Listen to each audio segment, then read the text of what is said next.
नमस्कार सभी को। मेरे चैनल में आप सभी का हार्दिक स्वागत है। आज मैं उपस्थित हूँ मुंशी प्रेमचंद्र द्वारा लिखित उपन्यास प्रेमाश्रम का अगला भाग लेकर। तो आइए इसका कथानक प्रारंभ करते हैं। आज इसका 8वां भाग है।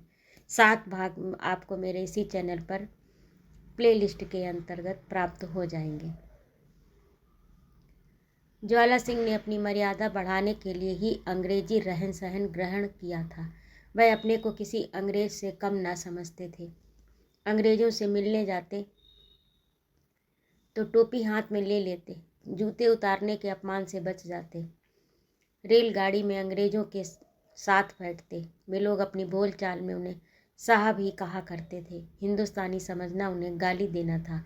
गौस खां और इजाद हुसैन की बातें निशाने पर बैठ गईं। अकड़ कर बोले, अच्छा ये बात है तो मैं भी दिखा देता हूँ कि किसी अंग्रेज से कम नहीं हूँ। ये लोग भी समझेंगे कि किसी हिंदुस्तानी हाकिम से काम पड़ा है। अब तक तो मैं यही समझता था कि सारी खता ही इन्हीं लोगों की है। अब मालूम हुआ कि ये देहातियों की शरारत है। अहमद साहब, आप हल्के से सब इंस्पेक्टर को रूबकार कर लिखिए और वह फौरन इस मामले की तहकीकात करके अपनी रिपोर्ट पेश करें। चपरासी ज़्यादा नहीं हुजूर, उन लोगों से मुचलका तो ज़रूर ही ले लिया जाए। गौस खां, इस लौंडे की गोशमाली ज़रूरी है। ज्वाला सिंह, जब तक रिपोर्ट ना आ जाए मैं कुछ नहीं करना चाहता। परिणाम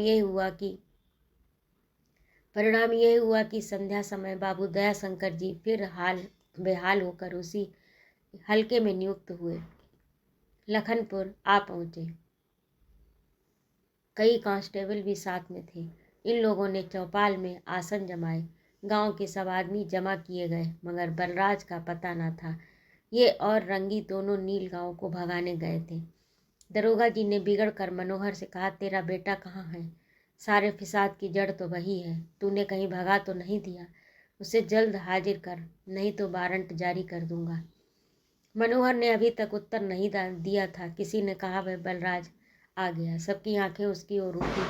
2 कांस्टेबल ने लपक कर उसे पकड़ लिया और दूसरे 2 कांस्टेबल ने उसकी मुश्कें कसनी चाही। बलराज ने दीन भाव से मनोहर की ओर देखा। उसकी आंखों में भयंकर संकल्प तिलमिला रहा था। वह कह रही थी, ये अपमान मुझसे नहीं सहा जा सकता। मैं अब जान पर खेलता हूँ। आप क्या कहते हैं? मनोहर ने बेटे की यह दशा देखी तो रक्त खौल उठा। बाबला हो गया। कुछ न सूझा कि मैं क्या कर रहा हूँ। बाज की तरह टूट कर बलराज के पास पहुँचा और दोनों कांस्टेबल को धक्का देकर बोला, छोड़ दे, नहीं तो अच्छा ना होगा। इतना कहते कहते उसकी जबान बंद हो गई। आंखों से आंसू निकल पड़े। सुक्कू चौधरी मन में फूले न समाते थे। उन्हें वह दिन निकट दिखाई दे रहा था जब मनोहर के 10 बीघे खेत उन पर उनके हल चलेंगे।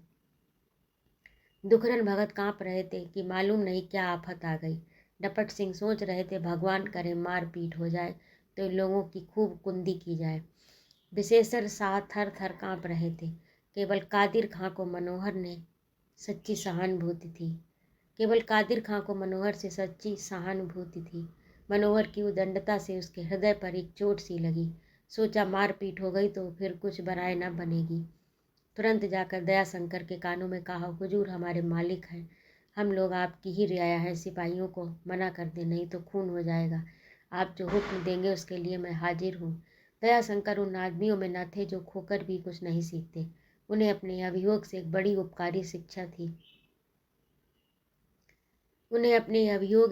उपकारी शिक्षा दी थी। पहले वह यथासंभव रिश्वत अकेले ही हजम कर लिया करते थे। इससे थाने के अन्य अधिकारी उनसे द्वेष किया करते थे।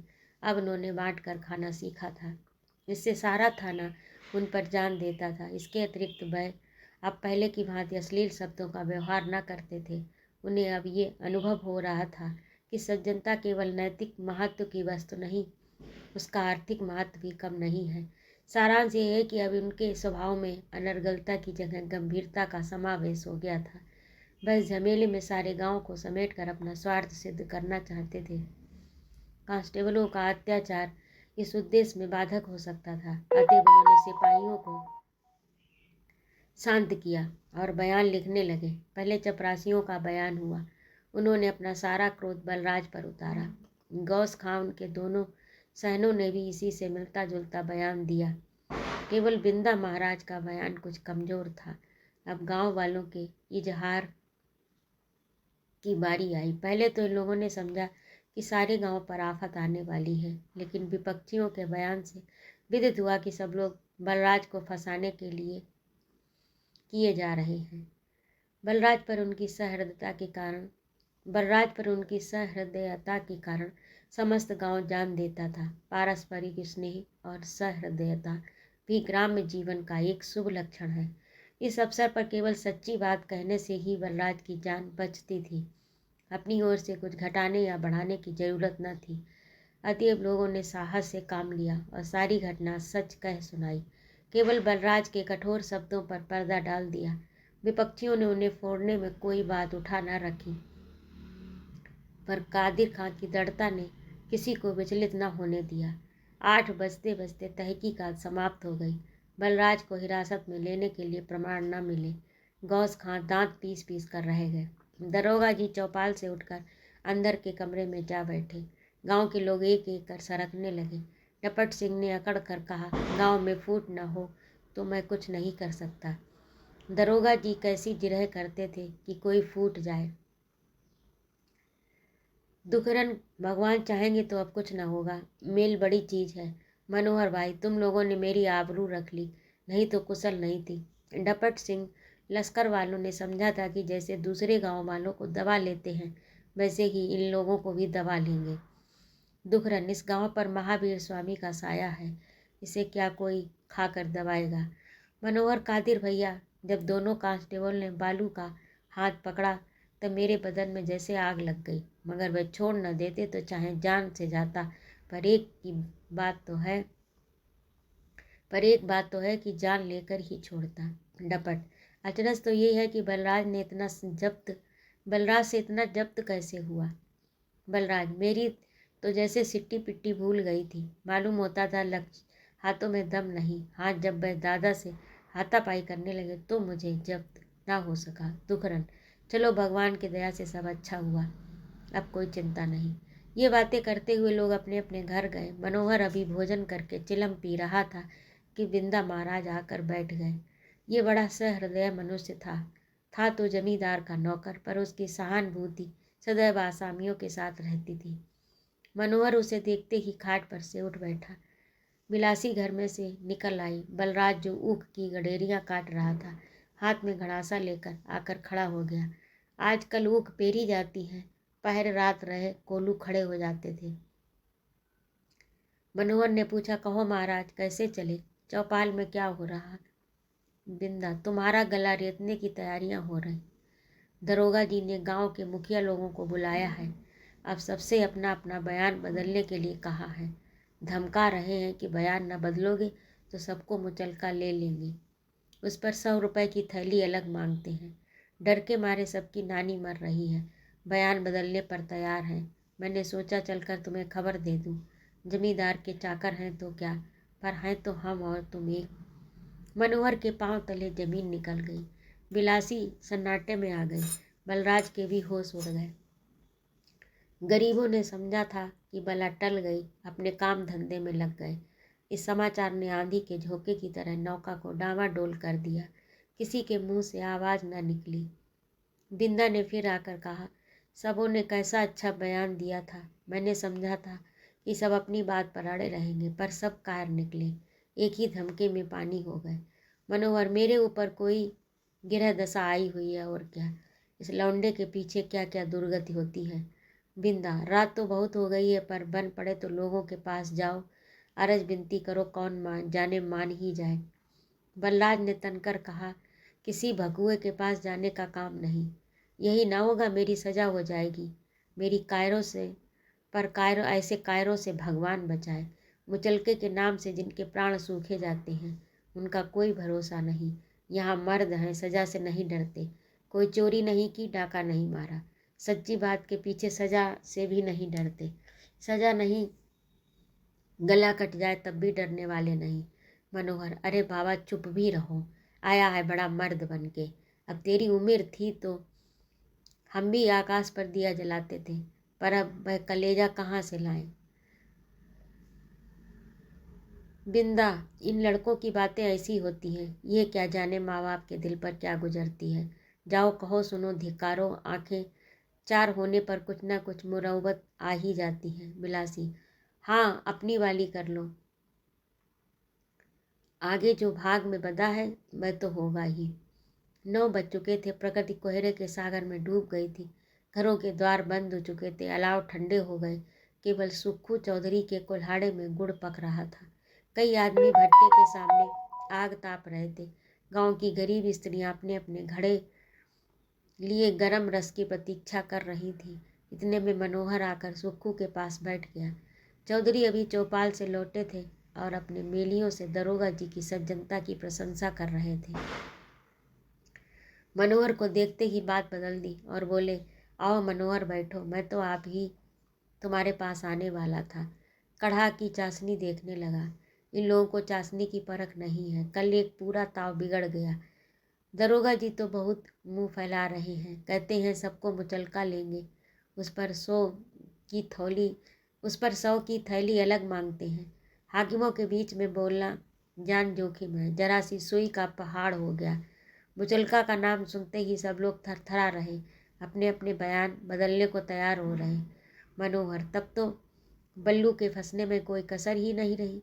सुखू, हाँ बयान बदल जाएंगे तो उसका बचना मुश्किल है, इसी मारे मैंने अपना बयान ना दिया। खां साहब बहुत कुछ भरोसा देते रहे, पर मैंने कहा मैं न इधर हूँ न उधर, ना आपसे बिगाड़ करूँगा न गांव से बुरा बनूंगा। इस पर बुरा मान गए। सारा गांव समझता है कि खां साहब से मिला हुआ हूँ, पर कोई बता दे उनसे मिलकर गांव की क्या बुराई की है। हाँ उनके पास उठता बैठता हूँ, इतने से ही जब मेरा बहुत काम निकलता है तब व्यवहार क्यों बनाऊँ। मेल से तो काम निकलता है, ये बिगाड़ करने से नहीं निकलता। हमारा सिर जमींदार के पैरों तले रहता है। ऐसे देवता को राजी रखने में ही अपनी भलाई है। मनोहर, अब मेरे लिए कौन सी राह निकालते हो। सुक्खू, मैं क्या कहूँ, गांव का हाल तो जानते हो, तुम्हारी खातिर कोई ना मानेगा, बस या तो भगवान का भरोसा या अपनी गांठ का। मनोहर ने सुक्खू से ज़्यादा बातचीत नहीं की। समझ गया ये मुझे मुड़वाना चाहते हैं, कुछ दरोगा को देंगे, कुछ गौस खां के साथ मिलकर आप खाएंगे। इन दिनों उनका हाथ बिल्कुल खाली था। नई गोली लेनी पड़ी, सब रुपए हाथ से निकल गए। खां साहब ने सिकमी खेत निकाल लिए थे, इसीलिए रब्बी की भी आशा कम थी। केवल ऊख का भरोसा था, लेकिन विशेषर शाह के रुपए चुकाने थे और लगान भी बेवाक करना था। गुड़ से इससे अधिक और कुछ नहीं हो सकता। दूसरा ऐसा कोई महाजन न था जिससे रुपए उधार मिल जाते। वह यहाँ से उठकर डपट सिंह की घर की ओर चला। अभी तक कुछ निश्चय न कर सका, उनसे क्या कहूँगा। मैं भटके हुए पथिक की भांति एक पगडंडी पर चला जा रहा था, बिल्कुल बेखबर कि वह रास्ता मुझे कहाँ लिए जाता है। केवल इसलिए कि एक जगह खड़े रहने से चलते रहना अधिक संतोषप्रद था। क्या हानि है यदि कुछ लोग मुचलका देने पर राजी हो जाएं। ये विधान इतना दूरस्थ था कि वहां तक उसका विचार भी न पहुंच सकता था। डपट सिंह के दालान में एक मिट्टी के तेल की कुप्पी जल रही थी। भूमि पर पुआल बिछी थी। कई आदमी और लड़के एक मोटे टाट का टुकड़ा ओढ़े सिमटे पड़े थे। एक कोने में कुतिया बैठी हुई पिल्ला को दूध पिला रही थी। डपट सिंह अभी सोए न थे, सोच रहे थे सुक्खू के कुल्हाड़े से गर्म रस आ जाए तो पीकर सोएं। उनके छोटे भाई डपट सिंह कुप्पी के सामने रामायण लिए आंखें गड़ा गड़ा कर पढ़ने का उद्योग कर रहे थे। मनोहर को देखकर बोले, आओ महतो, तुम तो बड़े झमेले में पड़ गए। मनोहर, अब तो तुम ही लोग बचाओ तो बच सकते हैं। डपट, तुम्हें बचाने के लिए हमने कौन सी बात उठा रखी। ऐसा बयान दिया कि बलराज पर कोई दाग नहीं आ सकता, पर भाई मुचलका तो नहीं दे सकते। आज मुचलका दे दें, कल गौस खां झूठ कोई सवाल दे दे तो सजा हो जाए। मनोहर, नहीं भैया, मुचलका देने को मैं आपको ना कहूँगा। डपट सिंह मनोहर के सद इच्छुक थे, पर इस समय उसे प्रकट न कर सकते थे। बोले, परमात्मा बैरी को भी कपूत संतान न दे। बलराज ने कील झूठ मूठ का बतंगड़ न किया होता तो तुम्हें क्यों इस तरह लोगों की चिरौरी करनी पड़ती। हठात कादिर खां की आवाज़ ये कहते हुए सुनाई दी, बड़ा न्याय करते हो ठाकुर। बलराज ने झूठ झूठ बर्ताव किया तो उसी घड़ी में डांट क्यों ना दिया। तब तो तुम भी बैठे मुस्कुराते रहे और आंखों में खुश होते रहे। आज जब बात बिगड़ गई तो कहते हो झूठ बतबड़ाव किया। पहले तुम्ही ने अपनी लड़की का रोना रोया था, मैंने अपनी राम कहानी कही थी। यही सब सुन सुनकर बलराज भर बैठा था। ज्यों ही मौका मिला खुल पड़ा। हमने और तुमने रो रो कर बेगार कर ली, पर डर के मारे मुंह ना खोल सके। ये हिम्मत का जवान है, उसे बर्दाश्त नहीं हुई। भाई जब हम लोगों की खातिर आगे बढ़ा तो ये कहाँ का न्याय है कि मुचलके के डर से उसे आग में झोंक दें। डपट सिंह ने विस्मित होकर कहा, तो तुम्हारी सलाह है कि मुचलका दे दिया जाए। कादिर, नहीं, मेरी सलाह नहीं है। मेरी सलाह है कि हम लोग अपने अपने बयान पर डटे रहें। अभी कौन जानता है कि मुचलका देना ही पड़ेगा, लेकिन अगर ऐसा हो तो हमें पीठ न फेरनी चाहिए। भला सोचो कितना बड़ा अंधेर है कि हम लोग मुचलके के डर से अपना बयान बदल दें, अपने ही लड़के को कुएं में ढकेल दें। मनोहर ने कादिर मियाँ को अश्रुपूर्ण नेत्रों से देखा। उसे ऐसा जान पड़ा मानो ये कोई देवता है। कादिर की संपत्ति जो साधारण न्याय पर स्थिर थी, उसे अलौकिक प्रतीत हुई। डपट सिंह को भी ये सलाह सही लगी। मुचलके की शंका कुछ कम हुई। मन में अपनी स्वार्थपरता पर लज्जित हुए। तिस पर भी मन से ये विचार न निकल सका कि प्रस्तुत विषय का सारा भार बलराज के सिर है। बोले, कादिर भाई, ये तो तुम नाहक कहते हो। मैंने बलराज से सब कब कहा कि तुम लश्कर वालों से तूल कलाम करना। पर रार तो उसने आप ही बढ़ाई, उसका स्वभाव ही ऐसा ठहरा।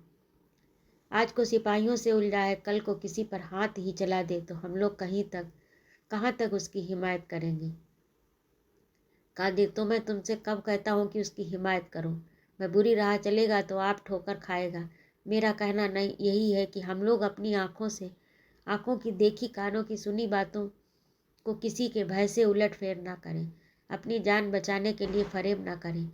मुचलके की बात ही क्या, हमारा धर्म है कि अगर सच कहने के लिए जेल भी जाना पड़े तो सच से मुंह ना मोड़ें। डपट सिंह को अब निकलने का कोई रास्ता न रहा, किंतु फिर भी निश्चय को व्यवहारिक रूप में मानने का कोई संभावित मार्ग निकल आने की आशा भी नहीं थी। बोले, अच्छा मान लो हम और तुम अपने बयान पर अड़े रहे, लेकिन विशेषर और दुखरन को क्या करोगे? वह कभी ये मानेंगे? कादिर, उनको भी खींचे लाता हूँ, मानेंगे कैसे नहीं। अगर अल्लाह का डर है तो निकल नहीं सकते। ये कहकर कादिर खां चले गए। थोड़ी देर में दोनों आदमियों को साथ लिए पहुँचे। विशेषर शाह ने तो आते ही डपट सिंह की ओर प्रश्न सूचक दृष्टि से आंखें नचाकर देखा, मानो पूछना चाहते हैं, तुम्हारी क्या सलाह है। दुकरन भगत, जो दोनों जून मंदिर में पूजा किया करते थे, जिन्हें राम चर्चा से कभी तृप्ति न होती थी, इस तरह सिर झुकाकर बैठ गए मानो उन पर वज्रपात हो रहा है। ये कादिर खां उन्हें किसी गहरी खो में गिरा रहे हैं। इन्हें यहाँ बैठाकर कादिर खान ने अपनी पगड़ी से थोड़ी सी तम्बाकू निकाली और अलाव से आगे आए और 2-3 दम लगाकर चिलम को डपट सिंह की ओर बढ़ाते हुए बोले, कहो भगत, कल दरोगा जी के पास चलकर क्या करना होगा। दुखरन, जो तुम लोग करोगे वही मैं करूँगा। हाँ, मुचलका ना देना पड़े। कादिर ने फिर इसी युक्ति से काम लिया तो डपट सिंह को समाधान करने में सफलता हुई। सीधे किसान वितंडावादी नहीं होते। वास्तव में इन लोगों के ध्यान में ये बात ही न आई थी कि बयान का बदलना प्रत्यक्ष जाल है। कादिर खान ने इस विषय का निर्देशन किया तो उन लोगों की सरल सत्य भक्ति जागृत हो गई। दुखरन शीघ्र ही उनसे सहमत हो गए, लेकिन विशेषर पर उनके भाषण पर कुछ असर न हुआ। शाह जी के यहाँ शक्कर और अनाज का कारोबार होता था। डेवढ़ी सवाई चलती थी, लेन देन करते थे। 2 हल की खेती होती थी। गांजा भांग चरस का ठेका भी लिया था। उस पर भेदभाव ने अधिकारियों के पंजे से बचाता रहा। उनका भेदभाव उनको अधिकारियों के पंजे से बचाता रहा। बोले, भाई तुम लोगों का साथ देने में मैं कहीं ना रहूँगा। 4 पैसे का लेन देन है। नरमी गरमी डांट डपट किए बिना काम नहीं चल सकता। रुपए लेते समय तो लोग सगे भाई बन जाते हैं, देने की बारी आती है तो कोई सीधे मुंह बात नहीं करता। ये रोजगार ही ऐसा है। अपने घर की जमा देकर दूसरों से बैर मोल लेना पड़ता है। आज मुचलका हो जाए, कल कोई और मामला खड़ा हो जाए तो गांव में सफाई के गवाह तक न मिलेंगे। फिर संसार में रहकर अधर्म से कहाँ तक बचेंगे। ये तो कपट लोग हैं। अपने मतलब के लिए दंगा फरेब जाल सभी कुछ करना पड़ता है। आज धर्म का विचार करने लगे तो कल ही 100 रुपये साल का टिकट बन जाए, आदमियों से कौड़ी न वसूल हो तो क्या सारा कारोबार मिट्टी में मिल जाएगा। इस जमाने में तो रोजगार रह गया, इसी बेईमानी का रोजगार है। क्या हम हुए क्या तुम हुए, सबका एक ही हाल है। सभी सन की गांठों से मिट्टी लकड़ी भरते हैं, तिलहन अनाज में मिट्टी और कंकर मिलाते हैं। क्या ये बेईमानी नहीं है। अनुचित बात कहता हूँ तो मेरे मुंह पर थप्पड़ मारो। तुम लोगों को जैसा पड़े वैसा करो। घर पर मैं मुचलका देने पर किसी तरह राजी नहीं हो सकता। स्वार्थ नीति का जादू निर्बल आत्माओं पर खूब चलता है। दुखरन और डपट सिंह को ये बातें अतिशय न्याय संगत जान पड़ी। यही विचार उनके हृदय में भी थे, पर किसी कारण से व्यक्त न हो सके। दोनों ने एक दूसरे को मार्मिक दृष्टि से देखा। डपट सिंह बोले, भाई बात तो सच्ची करते हो। संसार में रहकर सीधी राह पर कोई नहीं चल सकता। अधर्म से बचना चाहो तो किसी जंगल पहाड़ में जाकर बैठो, यहाँ निभा नहीं। कादिर खां समझ गए साहू जी पर धर्म और न्याय का कुछ बस न चलेगा। उस वक्त तक काबू में न आएंगे जब तक इन्हें यह न सूझेगा कि बयान बदलने में कौन कौन सी बाधाएं उपस्थित हो सकती हैं। बोले, साहू जी तुम तो बात कहते हो, संसार में रहकर अधर्म से कहाँ तक कोई बचेगा। रात दिन तो छल कपट करते रहते हो। जहाँ इतने पापों का दंड भोगना है, एक पाप और सही, लेकिन यहाँ धर्म का ही विचार नहीं है। डर तो ये है कि बयान बदल कर हम लोग किसी और संकट में न फंस जाएं। पुलिस वाले किसी के नहीं होते। हम लोगों का पहला बयान दरोगा जी के पास रखा है। उस पर हमारे दस्तखत और अंगूठे के निशान भी मौजूद हैं। दूसरा बयान लेकर वह हम लोगों को जालसाजी में गिरफ्तार कर लें तो सोचो क्या होगा। 7 बरस से कम की सज़ा न होगी। न भैया, इससे तो मुचलका ही अच्छा। आँख से देखकर मक्खी क्यों निकले। विशेषर शाह की आंखें खुली और लोग भी चकराए। कादिर खां की ये युक्ति काम कर गई। लोग समझ गए हम लोग बुरे फंस गए, किसी तरह से निकल नहीं सकते। विशेषर का मुंह लटक गया, मानो रुपए की थैली गिर गई हो। बोले, दरोगा जी ऐसे आदमी तो नहीं जान पड़ते। कितना ही है तो हमारे मालिक कुछ न कुछ मुलायजा तो करेंगे, लेकिन किसी के मन का हाल परमात्मा ही जान सकता है। कौन जाने उनके मन में कपट समा जाए, तब तो हमारा सत्यानाश ही हो जाए। तो यही सलाह पक्की कर लो कि बयान बदलेंगे न दरोगा जी के पास जाएंगे। अब तो जाल में फंस गए हैं, फड़फड़ाने से फंदे और भी बंद हो जाएंगे। चुपचाप राम आसरे बैठे रहना ही अच्छा है। इस प्रकार आपस में सलाह करके लोग अपने अपने घर गए। कादिर खां की व्यवहार पटुता ने विजय पाई। बाबू दयाशंकर नियमानुसार 8 बजे सोकर उठे। रात की खुमारी उतारने के बाद इन लोगों की राह देखने लगे। जब 9 बजे तक किसी की सूरत न दिखाई दी तो गौस खां से बोले, कहिए खां साहब, ये सब आएंगे नहीं, बहुत देर हुई। गौस खां, क्या जाने कल सबों में क्या मिसकॉट हुई। क्यों सुक्खू, रात मनोहर तुम्हारे पास आया था ना। सुक्खू, हाँ आया तो था, पर कुछ मामले की बातचीत नहीं हुई। कादिर मियाँ बड़ी रात तक सबके घर घूमते रहे, उन्होंने सबको मंत्र दिया होगा। गौस खां, जरूर उसकी शरारत है। कल पहर रात तक सब लोग बयान बदलने पर आमादा थे। मालूम होता है जब लोग यहाँ से गए तो इसे पट्टी पढ़ाने का मौका मिल गया। मैं जानता तो सबों को यहीं बुलाता। ये मलऊन कभी अपनी हरकत से बाज नहीं आता, हमेशा भांजी मारा करता है। दया, अच्छी बात है तो मैं अब रिपोर्ट लिख डालता हूँ। मुझे गांव वालों की तरफ से किसी किस्म की ज्यादती का सबूत नहीं मिलता। गौस खां, हुजूर जरा खुदा के लिए ऐसी रिपोर्ट न लिखें, वरना ये सब के सब शेर हो जाएंगे। हुजमर महज अफसर नहीं है, मेरे आका भी तो हैं। गुलाम ने बहुत दिनों तक हुजूर का नमक खाया। ऐसा कुछ कीजिए कि मेरा यहाँ रहना दुश्वार न हो जाए। मैं तो हुजूर और बाबू ज्ञान शंकर को एक ही समझता हूँ।